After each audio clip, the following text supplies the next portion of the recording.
ჩვენ ვიმყოფებით საპატრიარქო რეზიდენციაში, სადაც წუთი-წუთზე დაიწყება წმინდა სინოდის ხდომა. ხდომის დაწყებამდე ახლა მიმდინარეობს სრულიად საქართველოს კათოლიკოს პატრიარქ ილია მეორის სულისმოსახსენიებელი პანაშვიდი.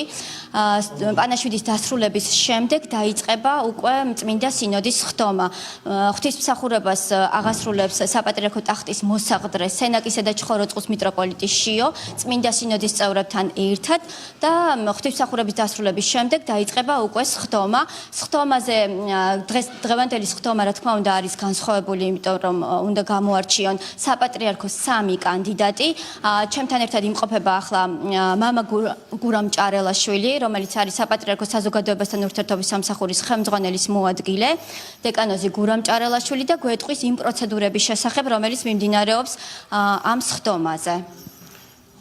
ქრისტიანთა დღევანდელი საარჩევნო პროცედურა მოიცავს მცირე, ესე ვთქვათ, დაზუსტებებს, დეტალებს, რომ საზოგადოება სწორად იცოდეს, ზუსტად იცოდეს, რა პროცედურებთან გვაქვს საქმე.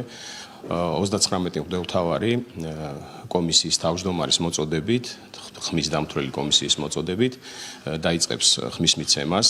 დეტალურად რო ვთქვათ, მიდის ხმის დამცველი კომისიის თავმჯდომარესთან, რიგითობის მიხედვით, მღვდელმთავარი იღებს კონვერტს, რომელიც არის ბეჭედ დარტყმული, შედის შესაბამის საარჩევნო ჯიხურში, იქ წერს მის კანდიდატურას, დახურავს კონვერტს და მობრძანდება ყუთთან, საარჩევნო ყუთთან, რომელიც არის გამჭვირვალე და რომელიც დგას, ესე იგი, სინოდის შუა ნაწილში, რომელსაც ყველა თითოეული მღვდელმთავარი ხედავს. როდესაც დასრულდება ყველა, ესე ვთქვათ, მონაწილის სინოდის წევრის, ესე იგი, ხმის მიცემა, შემდგომ ისევ კომისიის თავმჯდომარე, ხმის დამცველი კომისიის თავმჯდომარე გადმოიტანს ხუთს, გახსნის დამღას, რომელიც თავიდანვე დაბეჭდილია და იწყება ასეთი პროცედურა.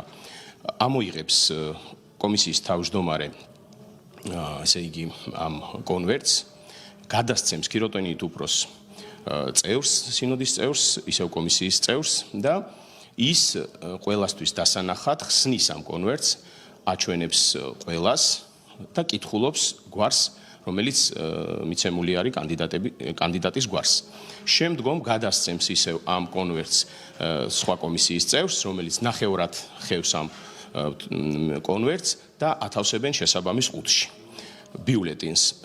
შემდგომ უკვე ეს ხმის, ესე ვთქვათ, მიცემის შემდგომ ეს ბიულეტინები შესაბამისი ყუთი არის, უпростоრედ შესაბამისი ჭურჭელი არის, რომელშიც ასე ვთქვათ, ნადგურდება, იწვება ეს კონვერტები და ამ სანამ დაიწვება, მანამდე ხდება ჩაწერა შესაბამის ოქმში, რომელმა კანდიდატმა, ვთქვათ, რამდენი ხმა დააგროვა. ბეჭედი ერტყმევა და ესე ვთქვათ, დაოქმდება, გაჟღერდება, რომ ყველა სინოდის წევრი ინფორმირებული იყოს, ვინ რამდენი ხმა დაასრულა. ამით ფაქტობრივად მთავრდება ეს პროცესი, რომელზეც ახლა ჩვენ საუბრობთ. გასაგებია. დიდი მადლობა. მამა გურამ ჭარელაშვილის კომენტარი მოისმინეთ ახლა, რომელიც გახლავთ საპატრიარქოს საზოგადოებასთან ურთიერთობის სამსახურის ხელმძღვანელის მოადგილე. ახლა მიმდინარეობს პანაშვიდი, სრულიად საქართველოს კათოლიკოს პატრიარქ ილია მეორის სულისმოსახსენიებელი. პანაშვიდის დასრულების შემდეგ უკვე დაიწყება წმინდა სინოდის ხდომა.